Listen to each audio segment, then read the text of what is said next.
channel. It's snowing, which is crazy. So I'm from a part of California where it doesn't snow at all. So snow is super exciting to me. And now that I have all of this gorgeous white fluffiness around me, I definitely want to take full advantage of it. So I'm gonna do some snow dyeing.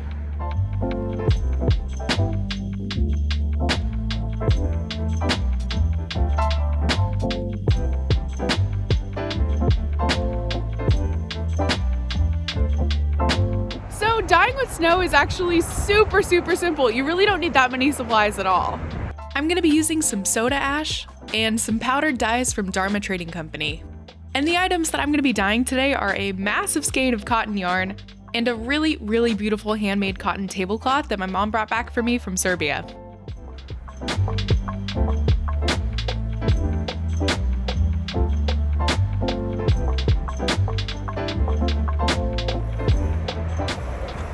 And last but not least, I need some snow.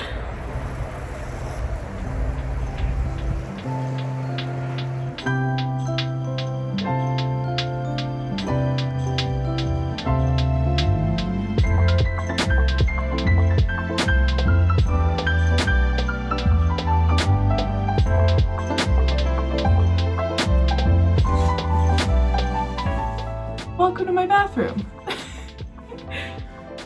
Okay, so I'm gonna start by transferring all the snow to this giant pot because that blue thing is the only thing I have to dye in.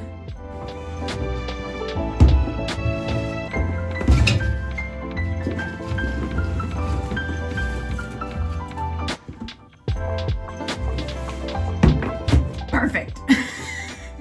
So the next thing I'm going to do is I'm going to take the two items that I'm dyeing, slightly dampen them in the sink, and then arrange them in my blue bin.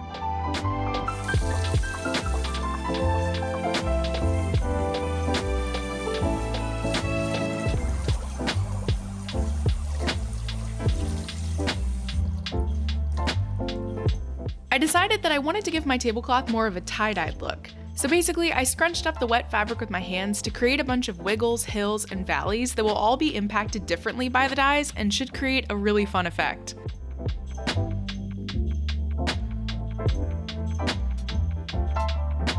For the cotton yarn, because the skein was so huge, I just placed it in my bin and spread it out so that the dye could reach as much of the yarn as possible.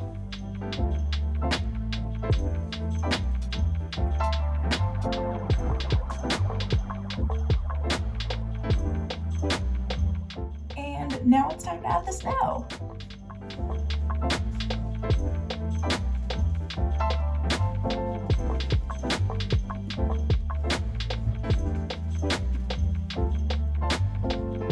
A nice, sort of even layer of snow.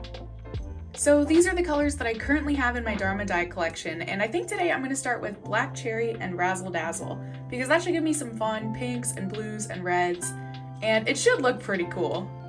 I then mixed up my soda ash and my dye powder in a 3:1 ratio.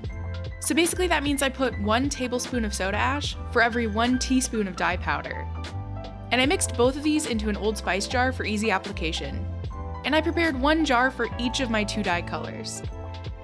Once the powders were all mixed up, it's time to finally start dyeing. I just randomly picked one of the 2 dye colors and just started sprinkling the powders on top of the snow.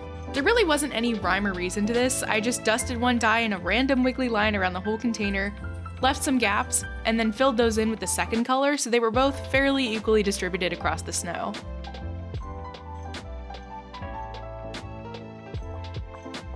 I then left the whole container in my bathtub while the snow completely melted, which took around 4 hours. Here's a super satisfying time lapse.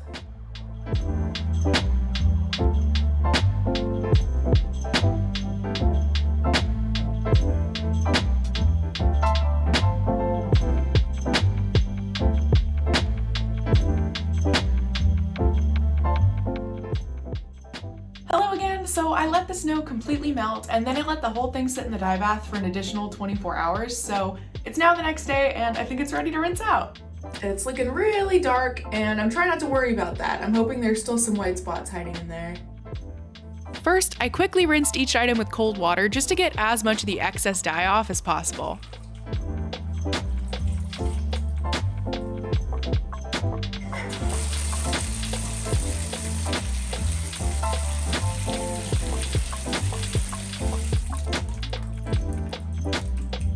So this is the one I'm really nervous to open up. I hope it turned out okay.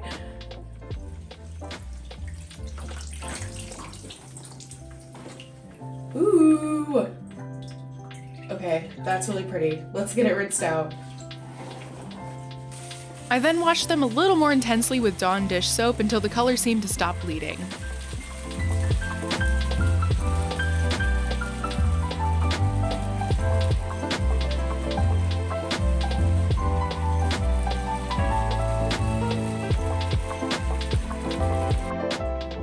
Okay, I'm really excited. This is what it's looking like so far. We got some really bright colors, lots of white spaces, and I'm gonna let it hang dry and then show you how they turned out. Yay!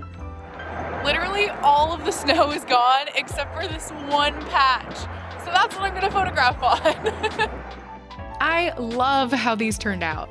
I got a lot of really interesting magenta and gray tones that kind of give off a marble vibe, which I think is really beautiful. And this skein of yarn will be a really fun addition to a future weaving project.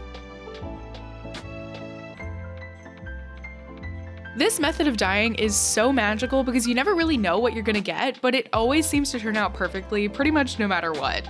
And the process is almost too easy. I've had to stop myself from dyeing literally every neutral colored thing in my apartment.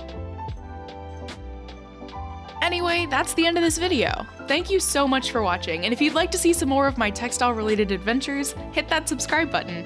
And I'll see you in my next video.